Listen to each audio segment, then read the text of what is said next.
Es ist für mich natürlich Kroatisch ganz besonders bedeutend, aus dem Grund, Kroatien ist ja eines der Länder, die erstens einmal immer die Treue gehalten haben, die beispielgebend gewesen sind mit ihrem Mut.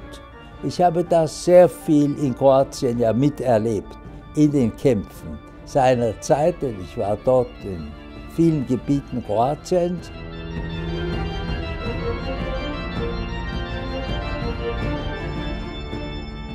Er ist für mich wirklich ein glaubwürdiger christlicher Politiker der Gegenwart. Otto von Habsburg hat insbesondere an der Verehrung der menschlichen Persönlichkeiten bestanden. Ich würde sagen, seine Herkunft und sein Name haben ihm in seinem Leben wahrscheinlich ungefähr so viel geschadet, wie sie ihm genützt haben. Also ich glaube, was meinen Vater einfach immer genervt hat, war Dummheit. Ja, also ich würde sagen, Otto von Habsburg war vor allem auch ein Realist.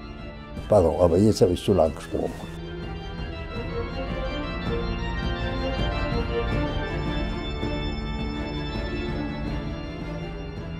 Im Europäischen Parlament als ein langjähriger Abgeordneter und lange Zeit der älteste Abgeordnete des Europäischen Parlaments, hat Otto von Habsburg immer neue Ideen vorgebracht. Und wir hatten sehr intensive Arbeitstage im Europäischen Parlament. Also es begann mit dem Frühstück um 7 Uhr. Da hatte er längst 2 englische und eine französische Tageszeitung gelesen, längst die französischen Rundfunknachrichten gehört. Man musste also gut vorbereitet sein bereits zu dieser Stunde. Er war sicherlich nicht immer unbedingt ein angenehmer Kollege im Parlament, das muss man auch sagen. Weil er natürlich immer wieder zum Ausdruck gebracht hat, dass er ganz klare Vorstellungen hat und dass er immer den schnellsten Weg gesucht hat, diese Vorstellungen realistisch umzusetzen.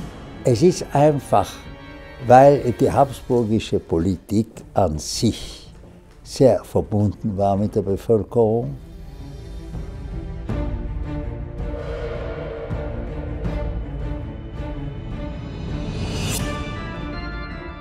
Otto von Habsburg hat seine mehrfache Identität immer wieder gezeigt. Das war mit einfachen Zeichen. Also das war interessant, insbesondere zu Ende seines Lebens ist er mit dem kroatischen Pass überall gereist. Das war schon ein Zeichen seiner auch kroatischen Identität. Otto von Habsburg fühlte sich unter anderem auch als ein Kroate und hatte sehr große Sympathien und Mitleid für jene, die in der Zeit gelitten haben.